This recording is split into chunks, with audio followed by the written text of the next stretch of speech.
Hello everyone, welcome to my coaching classes learn with practical basic to advance. तो आज हम सीखने वाले हैं ट्रांसलेशन हिंदी टू इंग्लिश। उसके बाद हम ग्रामर टिप्स भी देखेंगे जिसमें direct indirect, non finite words, complex sentence, relative pronoun, adjective और टेंस को भी पहचानेंगे। तो ये सारी चीज़ें आपको टेंस आज इस ट्रांसलेशन के माध्यम से ग्रामर का भी पता लग जाएगा और उसके साथ साथ आप ट्रांसलेशन भी करना सीखेंगे और वोकैबुलरी के बारे में भी हम कुछ चर्चा करेंगे। तो चलिए स्टार्ट करते हैं। सबसे पहले हमारे सामने जो सेंटेंस है वो है प्रातः काल का सुहाना समय था। प्रातः काल का सुहाना समय था, ट्रांसलेशन हो जाएगा it was a pleasant morning time.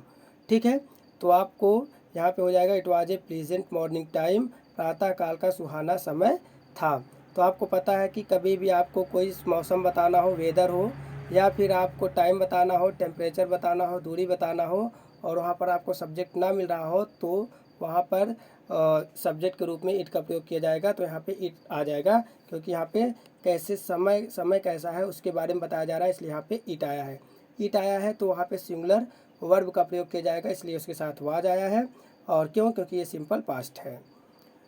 ठीक है, और प्लीजेंट यहाँ पे एडजेक्टिव है, मॉर्निंग टाइम यहाँ पे नाउन का काम कर रहा है। ठीक है, फिर उसके बाद क्या है, ठंडी हवा चल रही थी।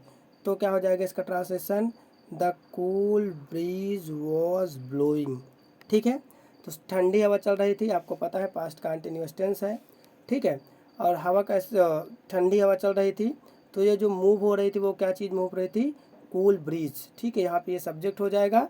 याद रखना जो सुबह के समय हवाएं ठंडी ठंडी चलती है, धीरे धीरे मंद मंद हवाएं जो चलती हैं। ठीक है, गर्मी का मौसम हो तो उसमें देखो सुबह सुबह ठंडी हवाएं चलती हैं, उसको ब्रीज बोला जाता है। तो यहाँ पे एक विशेष मीनिंग है ब्रीज की। ठीक है, the cool bridge was blowing. Blow मतलब होता है बहना, ब्लो मतलब होता है हवा का बहना, फ्लो मतलब होता है पानी का बहना। ठीक है, तो उसी फ्लो से फ्लड बन जाता है। क्लियर है, आगे चलते हैं। राजकुमार सलीम और बीरबल के साथ अकबर टहलने चल दिया। ठीक है, तो Akbar Akbar went for a walk with Prince Salim and Birbal. Clear है, तो यहाँ पे आपका हो जाएगा ये वाला। तो आप समझिए यहाँ पे जो है टेंस है पास्ट इंडेफिनिट टेंस का। ठीक है, यहाँ पे जो टेंस है वो पास्ट इंडेफिनिट टेंस है। ठीक है, तो Akbar went for a walk, Akbar कहाँ चल दिए, फॉर ए वॉक मतलब टहलने के लिए चल दिए। Akbar went for a walk, Akbar टहलने के लिए चल दिए। ठीक है, और किसके किसके साथ, with Prince Salim and Birbal, Prince Salim के साथ और बीरबल के साथ। तो आप इस ट्रांसलेशन को ऐसे भी कर सकते हैं, अकबर कामा, ठीक है, विद प्रिंस सलीम एंड क्या कहते हैं Birbal went for a walk. इसको आप with Prince Salim and Birbal को आप अकबर के बाद भी लिख सकते हैं और ऐसे आप क्या कहते हैं वर्ब के बाद ऐसे अलग से भी लिख सकते हैं। के साथ का मतलब होता है विद, इसलिए यहाँ पे विद का प्रयोग हुआ है, एलॉन्ग विद भी हो सकता है। ठीक है, आगे चलते हैं। कुछ देर के बाद वे एक तालाब के किनारे पहुँचे। ठीक है, तो after some time they reached, वे पहुँचे the bank of the pond, एक तालाब के किनारे। फिर से आपका पास्ट इंडेफिनिट टेंस है। कुछ देर के पश्चात, ये आपका एक टाइम है। कुछ देर के बाद, ये आपका टाइम है जो कि एक फ्रेज है। ठीक है, वे एक तालाब के किनारे पहुँचे, सब्जेक्ट यहाँ पे वे है। वे मतलब है राजकुमार सलीम, बीरबल और अकबर, ये तीन लोग हैं, इसलिए यहाँ पे प्लूरल, वे के लिए प्लूरल का सब्जेक्ट का इस्तेमाल किया गया है। ठीक है, और आफ्टर सम टाइम एक फ्रेज है ना जो कि टाइम की बात कर रहा है, तो आप फ्रेज को ऐसे आगे लिख करके भी कॉमा लगा सकते हैं या फिर आप टाइम को अंत में भी लिख सकते हैं। क्लियर है, तो यहाँ पर है आफ्टर सम टाइम, कुछ देर के बाद। इस टाइम ना इस तरीके से फ्रेज के लिए जो लगेगा वो हो जाएगा आफ्टर सम टाइम, कुछ देर के बाद। ठीक है, दे रीच्ड, वे पहुँचे the bank of A pond, एक तालाब के किनारे। तो यहाँ पे रीच्ड इसलिए लगा है क्योंकि ये पास्ट का इंडेफिनिट टेंस है और पास्ट इंडेफिनिट का टेंस है और सेंटेंस है सिंपल, उसका अफर्मेटिव, इसलिए यहाँ पे मेन वर्ब की सेकेंड अवस्था का प्रयोग किया गया है। Bank, the bank of A pond, यहाँ पे जो पॉन्ड लिखा गया है तालाब, वो कोई तालाब हो सकता है, अभी अननोन है तालाब, इसलिए आर्टिकल ए का प्रयोग हुआ है। और बैंक जो है वो किनारा है तालाब का, और आपको पता है कि जो बैंक है ये विशेष हो गया, क्यों? क्योंकि किसका किनारा है, समुद्र का या तालाब का या नदी का, किस चीज़ का है, तालाब का है। तो एक तालाब का विशेष ना, तालाब का किनारा उसने बता दिया, जो किनारा है नॉर्मल नहीं है। अननोन होता तो हम आर्टिकल ये लगाते, लेकिन नोन है वो, तो किसका किनारा है, इसलिए वहाँ पे आर्टिकल द का प्रयोग हो जाएगा। क्लियर है, आगे चलते हैं। फिर आपके सामने आता है, ठीक है, तालाब का पानी साफ था, अतः अकबर ने स्नान करने का निश्चय किया। तालाब का पानी साफ होने की वजह से क्या किया, अकबर ने क्या कर दिया है, उसमें नहाने के लिए निश्चय किया। तो the water of the pond, the water of the pond was clean, so Akbar decided to bath. ठीक है, अकबर डिसाइडेड टू बाथ। तो यहाँ पे क्या हो जाएगा, the water of the pond, जो तालाब का पानी था। ठीक है, अच्छा बताओ साफ क्या था, तालाब का पानी। तो यहाँ पे सब्जेक्ट के तरीके से आपका यहाँ पे आ जाएगा the water of the pond was clean, साफ था। अतः का मतलब होता है इसलिए, सो, ठीक है, कंजक्शन का प्रयोग हो रहा है, इसलिए। अकबर डिसाइडेड, अकबर ने निर्णय लिया, डिसाइड का मतलब होता है निर्णय लिया या निश्चय किया, टू बाथ, नहाने का। याद रखना यहाँ पे जो दी वाटर लगा है, ऑफ द पॉन्ड लगा है, देखो एक बार जो पॉन्ड था वो था अननोन, तो उसके लिए आप आर्टिकल ए लगाए। जब निश्चित कोई नाउन हो जाता है जिसके बारे में आपको पता हो जाए, तो उसके लिए आर्टिकल द का प्रयोग होने लगता है। ठीक है, तो अभी उसके पहले जो पॉन्ड था वो अननोन था, किसी तालाब की बात कर रहे थे, लेकिन अब उसी तालाब की बात, वो एक बार तालाब से मिल लिए हैं ना, तालाब पर जा चुके हैं, उस तालाब के बारे में जान गए हैं, तो इसलिए आपकी बार आर्टिकल द का प्रयोग हुआ है। और जो पानी के पहले आर्टिकल द लगा हुआ है वो कहाँ का पानी, उस तालाब का पानी है, तो ठीक है, इसलिए वो थोड़ा सा इंडिविजुअल हो जाएगा। ठीक है, तालाब के पानी की बात कर रहा है, इसलिए वाटर के पहले भी आर्टिकल द और पॉन्ड के पहले भी आर्टिकल द लगा हुआ है। ठीक है, फिर उसके बाद कह रहे हैं, अच्छा ये जो वाज लगा हुआ है ये वाटर का सब्जेक्ट, वाटर इसका सब्जेक्ट है, तो ये क्लीन क्या था, वाटर था। ठीक है, इसको भी ध्यान देना, the water of the pond was clean, जो तालाब का पानी था वो क्लीन था। इस वजह से Akbar decided to bath, Akbar ने नहाने का निर्णय किया। तो आपको पता है कि फिर से पास्ट इंडेफिनिट टेंस का उपयोग हो रहा है, इसलिए डिसाइडेड मेन वर्ब की सेकेंड अवस्था का प्रयोग हुआ है। फिर आपको ये पता होना चाहिए कि एक सेंटेंस अगर हो कोई, एक सेंटेंस में एक ही सब्जेक्ट और एक ही फाइनाइट वर्ब का प्रयोग हो सकता है। ठीक है, तो यहाँ पे जो डिसाइडेड है वो फाइनाइट वर्ब है, लेकिन जो टू बात है वो नॉन फाइनाइट वर्ब है, और नॉन फाइनाइट वर्ब में इन्फिनेटिव वाली वर्ब है। ठीक है, इन्फिनेटिव ही यहाँ पे नॉन फाइनाइट का काम कर रहा है। तो आप जान जाइए नॉन फाइनाइट वर्ब में तीन चीज़ें होती हैं, इन्फिनेटिव, जीरंड और पार्टिसिपल। तो यहाँ पे ये नॉन फाइनाइट वर्ब में इन्फिनेटिव का प्रयोग हुआ है। तो एक सब्जेक्ट अकबर ने डिसाइड किया है, तो अकबर का जो सब्जेक्ट है वो डिसाइड है। ठीक है, उसके बाद जो दूसरा वाला है वो नॉन फाइनाइट वर्ब है, जिस पर सब्जेक्ट का असर नहीं पड़ेगा। आगे चलते हैं। राजकुमार सलीम भी नहाने के लिए तैयार हो गए। अब क्या हुआ, ये भी नहाने के लिए तैयार हो गए, पास्ट इंडेफिनिट टेंस है। ठीक है, तो राजकुमार सलीम अर्थात prince Salim also got ready to bath, also got ready to bath, ये भी नहाने के लिए तैयार हो गए। ठीक है, तो प्रिंस सलीम आल्सो का ही मतलब यहाँ पे है भी, Prince Salim also, Prince Salim भी। ठीक है, गेट रेडी का मतलब होता है तैयार हो जाना। ठीक है, गेट रेडी का मतलब होता है तैयार होना, तो उसका सेकेंड अवस्था यहाँ पे लगा है, क्योंकि वो पास्ट इंडेफिनिट टेंस है, और पास्ट इंडेफिनिट टेंस में मेन वर्ब की सेकेंड अवस्था का प्रयोग किया जाता है। ठीक है, तो prince Salim also got ready to bath, किस लिए, नहाने के लिए तैयार हो गए। फिर से आपको यहाँ पे गेट रेडी जो है यहाँ पे वो मेन वर्ब की सेकेंड अवस्था है, फाइनाइट वर्ब है, लेकिन यहाँ पे टू बाथ फिर से इन्फिनेटिव है। तो हमने बताया, सॉरी इन्फिनेटिव है, नॉन फाइनाइट का पार्ट है वो। तो कहने का मतलब हमने कहा कि फाइनाइट वर्ब्स वो होती हैं जिस पर सब्जेक्ट के सिंगुलर या प्लूरल होने से उस पर फर्क पड़ेगा, या सब्जेक्ट के नंबर से चेंजिंग होगी। ठीक है, first person, second person, third person, अगर पर्सन भी चेंज होगा सब्जेक्ट का तब भी फाइनाइट वर्ब पर उसका असर पड़ता है। जैसे आई के साथ एम लगता है तो प्लूरल के साथ आर लगता है। ठीक है, तो ये इस तरीके से, और यहाँ पे मतलब पर्सन के तो उस पर फर्क पड़ेगा ही, साथ ही साथ सिंगुलर है सब्जेक्ट के प्लूरल है उसका भी फर्क पड़ता है। ठीक है, जैसे आई के साथ एम लग रहा है, ठीक है, ही के साथ इज लगता है, तो यू के साथ आर लगता है, तो इस तरीके से उस पर जो वर्ब पे फर्क पड़ता है वो फाइनाइट वर्ब्स होती हैं। लेकिन ऐसी वर्ब्स जिस पर सब्जेक्ट का कोई फ़र्क ही न पड़े वो नॉन फाइनाइट वर्ब होती हैं। यहाँ पे टू बात रहेगा, आप यहाँ प्रिंस सलीम लिखो, यहाँ पे यू लिखो, यहाँ पे दे लिखो, कुछ नहीं। ठीक है, लेकिन वहाँ पे जो बात है वो टू बात कभी नहीं चेंज होगा, ठीक है। लेकिन अगर आप टेंसेस को चेंज कर देंगे, प्रेजेंट इंडेफिनिट कर देंगे, तो यहाँ गॉट रेडी नहीं गेट रेडी हो जाएगा। तो ठीक है, ऐसी वर्ब्स जिस पर सब्जेक्ट के पर्सन का फ़र्क पड़े, या सब्जेक्ट के नंबर का फ़र्क पड़े, या सब टेंस को बदलने पर फ़र्क पड़े, टाइम को बदलने पर, तो समझ जाना वो फाइनाइट वर्ब है। और अगर किसी भी इन तीनों में से किसी भी चीज़ का फ़र्क नहीं पड़ रहा है, नंबर, पर्सन या टेंस को बदलने पर कोई फ़र्क नहीं पड़ता, तो जान लेना नॉन फाइनाइट वर्ब है, ठीक है। आगे चलते हैं।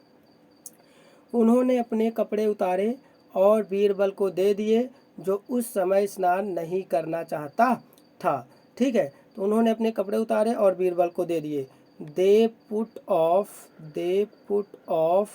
There clothes and gave them to Birbal who didn't want to take bath at that time. Clear है। तो यहाँ पे याद रखना, तो दे मतलब कौन, प्रिंस सलीम, वे की बात कर रहा है यहाँ पे। उन्होंने अपने कपड़े उतारे, अर्थात ये भी आपको याद रखना होता है, उन्होंने, अगर मान लीजिए कोई एक सिंगल व्यक्ति के लिए यहाँ पे उन्होंने लगा रहेगा तो उसके लिए ही लगेगा।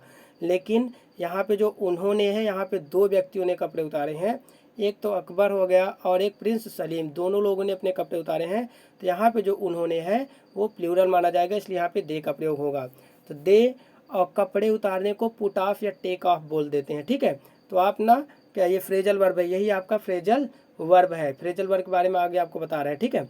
तो यहाँ पे क्या है, पुट ऑफ मतलब होता है उतारे। They put off their cloth, ठीक है, क्योंकि दो लोगों के कपड़े हैं इसलिए दियर, वहाँ पे जो पजेसिव केस लगा है their cloth. They put off their cloth, वे अपने कपड़े को उतार दिए। एंड गेव और दे दिए, देम मतलब किसको, ठीक है, गेव देम, देम मतलब उस कपड़े को दे दिए, टू बीरबल, बीरबल को दे दिए। They put off their clothes, वे अपने कपड़े को उतारे, क्योंकि दो लोग हैं तो कपड़े दो होंगे, सिंगुलर से प्लूरल होगा, तो इसलिए दियर क्लोथ्स। और गेव देम, और उस वो कपड़े, देम किसके लिए लग रहा है, उसी कपड़े के लिए, तो और उसको किसको दे दिए, बीरबल को, टू बीरबल, बीरबल को हैंड ओवर कर दिए, उनको दे दिए। हु डिडेंट वांट, जो बीरबल, वो जो हु लगा है यहाँ पे, हु रिलेटिव प्रोनाउन का काम कर रहा है, ठीक है, रिलेटिव प्रोनाउन का काम कर रहा है। तो यहाँ पे जो हु लगा है वो बीरबल के लिए लगा है, जो didn't want to take bath at that time, उस वक्त नहाना नहीं चाहता था, ठीक है, जो उस समय नहाना नहीं चाह रहे थे बीरबल, उन्हीं को वो कपड़े दिए थे। तो हु रिलेटिव प्रोनाउन है जो कि बीरबल के लिए लगा है। रिलेटिव प्रोनाउन जो होते हैं भैया, relative pronoun who, which, that, ठीक है, तो ये हुज, तो ये सारी चीज़ें होम, तो ये सारे क्या होते हैं, रिलेटिव प्रोनाउंस होते हैं, जो कि इसके पहले जो एंटीसीडेंट आता है, जैसे कि बीरबल इसका एंटीसीडेंट है, उस एंटीसीडेंट के अनुसार लगता है। यहाँ पे अगर कोई व्यक्ति होगा, जीवित चीज़ होगा, तो सब्जेक्टिव केस में हु आएगा, ऑब्जेक्टिव केस में उसका हुम आएगा। लेकिन यहाँ पर कोई निर्जीव वस्तु होता है तो हु का प्रयोग नहीं होता, विच का प्रयोग होता है, या तो आप दैट का प्रयोग करेंगे। अगर ऑप्शन चुनना होगा तो हु के अलावा यहाँ पे विच का प्रयोग करेंगे। इस तरीके से यहाँ पे रिलेटिव प्रोनाउंस का प्रयोग होता है। Who did not want, didn't का मतलब है कि पास्ट इंडेफिनिट टेंस फिर है, कपड़े उतारे, कपड़े को उतार दिया, ठीक है, बीरबल को दे दिया, ठीक है, तो ये पास्ट इंडेफिनिट टेंस है, इसलिए यहाँ पे पास्ट इंडेफिनिट का नेगेटिव है, इसलिए डिडेंट का प्रयोग किया गया। वांट मेन वर्ब की प्रथम अवस्था का प्रयोग इसलिए किया गया क्योंकि आपको पता है पास्ट इंडेफिनिट टेंस के, पास्ट इंडेफिनिट टेंस में निगेटिव सेंटेंस होता है तो उसमें हेल्पिंग वर्ब डिड का प्रयोग होता है, उसके साथ नॉट लगती है और उसके बाद मेन वर्ब की प्रथम अवस्था लगती है। Do, does, did, do, does, did helping verb के रूप में जब भी आएंगी तो इनके साथ नॉट आएगा और नॉट के बाद मेन वर्ब की प्रथम अवस्था का प्रयोग किया जाएगा। अर्थात डू, डज, डिड जब भी आएंगी इसके बाद मेन वर्ब की प्रथम अवस्था का प्रयोग किया जाता है। जैसे हैज, हैव, हैड के बाद मेन वर्ब की थर्ड अवस्था का प्रयोग किया जाता है, वैसे ही डू, डज, डिड के बाद मेन वर्ब की प्रथम अवस्था का प्रयोग किया जाता है। तो वो नहीं चाहते थे टू टेक बाथ, नहाना नहीं चाहते थे एट दैट टाइम, उस समय, उस निश्चित समय, एक छोटे क्षण के लिए नहीं नहाना चाहते थे, तो इसलिए वहाँ पे वो लग गया। और उसके बाद आपको पता है वांट फिर से फाइनाइट वर्ब है, टू टेक बाथ यहाँ पे क्या हो जाएगी, नॉन फाइनाइट वर्ब इन्फिनेटिव। फिर उसके बाद क्या है यहाँ पे, अगला देखते हैं, नहाते समय, ठीक है, अकबर ने बीरबल से कहा तुम्हारे पास एक गधे का बोझ है, ठीक है, तो नहाते समय अकबर ने बीरबल से कहा तुम्हारे पास एक गधे का बोझ है। तो while taking bath, while taking bath Akbar said to Birbal you have the burden of an ass, ठीक है, तो यहाँ पे वाइल टेकिंग बाथ, जब भी कोई ना, ठीक है, कोई एक्शन रन कर रहा हो, उसके बाद एक एक्शन घटित हो जाए, तो वहाँ पे जो एक एक्शन रन कर रहा होता है तो उसको वाइल लगा करके टेंस को बनाते हैं। ठीक है, जैसे कोई एक एक्शन चल रहा हो और उसी समय एक एक्शन और घटित हो जाए, अर्थात जब वो नहा रहे थे एक एक्शन हो रहा था, उसी समय बीरबल ने एक बात कह दी, फिर से एक मतलब क्या हो गया, एक्शन हो गया। तो एक जो काम चल रहा होता है उसको वाइल लगाते हैं और उसके बाद मेन वर्ब की प्रथम अवस्था में आईएनजी का प्रयोग करते हैं। तो वाइल टेकिंग बाथ, नहाते समय, ठीक है, ये आपका प्रेजेंट पार्टिसिपल है। ठीक है, ये भी नॉन फाइनाइट का पार्ट है। नॉन फाइनाइट के पार्ट में पार्टिसिपल का भी प्रयोग किया जाता है और ये आपका प्रेजेंट पार्टिसिपल ही है। तो वाइल टेकिंग बाथ, नहाते हुए, ठीक है, नहाते हुए या नहाते समय उन्होंने क्या किया, अकबर सेड टू बीरबल, अकबर ने बीरबल से कहा, सेड टू बीरबल, किससे कहा, बीरबल से कहा। ठीक है, you have the burden of an ass, आपके पास एक गधे का बोझ है। ठीक है, तुम्हारे पास एक गधे का बोझ है। तो you have the burden, burden मतलब होता है बोझ होना, और किसका, ऑफ एन एस, ठीक है, एक गधे का बोझ है। एस वहाँ पे क्या है, एस, आप जो एस है आपका वो है, क्या कहते हैं, उसका जो साउंड आ रहा है वो किसका है, वॉबल्स का साउंड है, इसलिए वहाँ पे एन का प्रयोग किया गया है। ठीक है, तो आपके पास एक गधे का बोझ है, किसी चीज़ का पास होना या ना होना, हैज हैव हैड का प्रयोग होता है वहाँ पे। तो वहाँ पे आपके पास एक गधे का बोझ है तो you have the burden of an ass हो जाएगा। क्लियर है। और यही चीज़ आपका डायरेक्ट स्पीच में लिखा गया है, आपको पता होना चाहिए। अकबर सेड टू बीरबल, ये आपका क्या हो जाएगा, रिपोर्टिंग स्पीच है। और उसके बाद जो इन्वर्टेड कामा के अंदर रखी गई है you have the burden of an ass, ये आपका रिपोर्टेड स्पीच है। क्लियर है। तो रिपोर्टिंग स्पीच आपका अकबर सेड टू बीरबल और you have the burden of the an ass, ये आपका रिपोर्टेड स्पीच है। तो आपको अगर डायरेक्ट में कोई चीज़ उसमें ट्रांसलेशन में दिया है तो अगर आप डायरेक्ट में ही बनाएंगे तो उसमें टेंस का बदलाव नहीं करेंगे, सेड को टोल्ड में नहीं बदलेंगे, किसी भी प्रकार का कंजक्शन नहीं लगाएंगे अपना अदर तरीके से। लेकिन अगर आप उसको अपने भाव में कन्वर्ट करके आप चाहते हो कि उसको इनडायरेक्टली बनाएं, तो वहाँ पे सेट को अभी, जैसे कि अगर इसको इनडायरेक्टली आप बनाना चाहते हो तो यहाँ पे हो जाएगा अकबर टोल्ड बीरबल, अकबर ने बीरबल से कहा, दैट लगेगा क्योंकि अफर्मेटिव वहाँ पे है। इनडायरेक्ट जो आपका डायरेक्ट स्पीच के अंदर लिखा है वो अफर्मेटिव है, तो यहाँ पे टोल्ड में बदल जाएगा और उसके बाद बीरबल के बाद लगेगा अकबर टोल्ड बीरबल, दैट लग जाएगा। और उसके बाद you have the burden of an ass, जो यू है वो कन्वर्ट किससे हो जाएगा, बीरबल से। आपको पता है कि जो ऑब्जेक्ट होता है वो क्या कहते हैं, सॉरी, जो आपका सेकंड पर्सन होता है ऑब्जेक्ट से बदलता है, तो बीरबल से बदले जाएगा, वहाँ पे हो जाएगा ही, क्या हो जाएगा, ही। और हैव ना किस में बदल जाएगा, हैड में। क्यों, क्योंकि रिपोर्टिंग वर्ब जो है पास्ट में है तो इसलिए वहाँ पे हैड हो जाएगा, he had the burden of an ass. Clear है। तो इस तरीके से आप इसको इनडायरेक्टली भी बना सकते थे, क्योंकि ट्रांसलेशन करने का मतलब होता है एक भाषा को किसी दूसरे भाषा में कन्वर्ट करना, लेकिन मीनिंग चेंज नहीं होनी चाहिए। तो आप डायरेक्टली वहाँ पे पूछा गया, इनडायरेक्ट तरीके से भी आप बना सकते हो। ठीक है, आगे चलते हैं। तो बीरबल ने तुरंत उत्तर दिया, नहीं सरकार, 2 गधों का है। तो उन्होंने बताया कि नहीं सरकार, ये 1 गधों का बोझ नहीं है, 2 गधों का है। तो बीरबल रिप्लाइड क्विकली, तो बीरबल ने तत्काल आंसर दिया, no majesty, it belongs to 2 donkey, या 2 गधों से संबंधित है। ठीक है, क्योंकि 2 लोग नहा रहे थे तो उनको उन्होंने मजाक में ऐसे कह दिया, नहीं ये दोस्त ना 2 लोगों से संबंधित है। तो बीरबल रिप्लाइड क्विकली, तो जो बीरबल रिप्लाइड क्विकली है यही आपकी रिपोर्टिंग स्पीच है। और no majesty, it belongs to 2 donkey, ये जो इन्वर्टेड कामा के अंदर लिखा गया है, इन्वर्टेड कामा के अंदर लिखा गया है, यही आपका रिपोर्टेड स्पीच है। फिर से डायरेक्ट इनडायरेक्ट का प्रयोग किया गया है। ठीक है, तो यहाँ पे बीरबल रिप्लाइड क्विकली, बीरबल ने उत्तर दिया क्विकली, तत्काल उत्तर दिया। ठीक है, पास्ट इंडेफिनिट का टेंस है। उसके बाद देखो डायरेक्ट है, डायरेक्ट में ही ये बना हुआ है, इसलिए आप इन्वर्टेड कामा का प्रयोग किया गया है। नो, नहीं। ठीक है, जब आप कोई सेंटेंस को, ये एडवर्ब है यहाँ पे नो, ठीक है, ये पूरे सेंटेंस को क्वालिफाई कर रहा है, उस सेंटेंस में निगेशन लगा दिया। ठीक है, तो एडवर्ब ऑफ निगेशन है वहाँ पे। नो, नहीं, मजेस्टी, सरकार, इट बिलोंग्स टू 2 डंकी, या 2 गधों से रिलेटेड है, अर्थात ये 2 गधों का बोझ है। तो क्लियर है। तो आप समझ लेना कि ये 2 गधों का बोझ है, अर्थात वो दोनों के लिए बात कर रहे हैं। फिर आगे क्या हो जाता है यहाँ पे, अकबर, ठीक है, फिर उसके बाद होता है 2 गधों का, बीरबल के शब्दों पर अकबर हंस पड़े। परंतु राजकुमार सलीम क्रोधित हो गए। फिर से पास्ट टेंस है, ठीक है, पास्ट इंडेफिनिट टेंस है। बीरबल के शब्दों पर अकबर हंस पड़े, परंतु राजकुमार सलीम क्रोधित हो गए। तो Akbar laughed eight Birbal's words but Prince Salim annoyed, ना प्रिंस सलीम जो है वही गुस्से में आ गए। तो लाफ्ड एट फिर से पास्ट इंडेफिनिट टेंस है, मेन वर्ब की सेकेंड अवस्था का प्रयोग किया गया है। Akbar laughed eight Birbal's words, Akbar जो है बीरबल के शब्दों पर हंस दिए।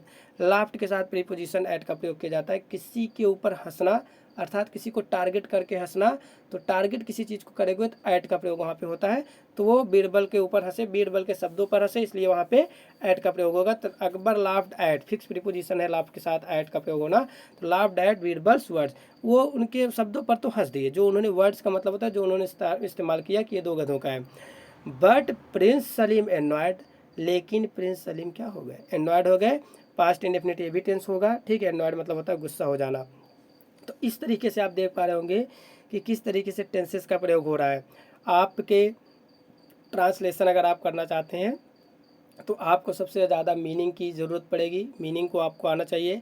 सारे 12 के 12 टेंस भी आप जान लो, ठीक है। 12 टेंस की हेल्पिंग और मेन वर्ब क्या आती है आपने जैसे कि यहाँ पे देखा, ज़्यादा से ज़्यादा जो टेंसेज हैं वो पास्ट इंडेफिनिट, इसमें टोटल टेंस पास्ट इंडेफिनिट का चला हुआ है। कुछ जगहों पर नॉन फाइनाइट वर्ब का यूज हुआ है, कहीं पे एक आध दो जगहों पर फ्रेजल वर्ब्स का यूज हुआ है, उसके बाद दो डायरेक्ट इनडायरेक्ट का यूज हुआ है। आपको पता होना चाहिए कि ट्रांसलेशन मतलब पूरी की पूरी इंग्लिश, ठीक है। किसी भी चीज़ को ट्रांसलेट करने का मतलब है कि आपको पूरी इंग्लिश आनी चाहिए। हर प्रकार की ग्रामर, मीनिंग, आपका सेंस, आपका ना किसी चीज़ को कन्वर्ट करने का, अपने भाषा में बदलने का सेंस, ये सारी चीज़ें माने रखता है, ठीक है। तो ये क्लास 12 की एक ट्रांसलेशन था जिसको हमने कन्वर्ट किया, इसमें कुछ ग्रामर्स की टिप्स बताए, ठीक है। अगर वीडियो को अच्छा लगा हो तो ज़्यादा से ज़्यादा लोगों को आप शेयर करिए जिससे उनकी भी मदद हो सके, ठीक है, जो यूपी बोर्ड की तैयारियां कर रहे हैं। आगे हम और ऐसे वीडियो आपके लिए बनाते रहेंगे। तब तक के लिए धन्यवाद।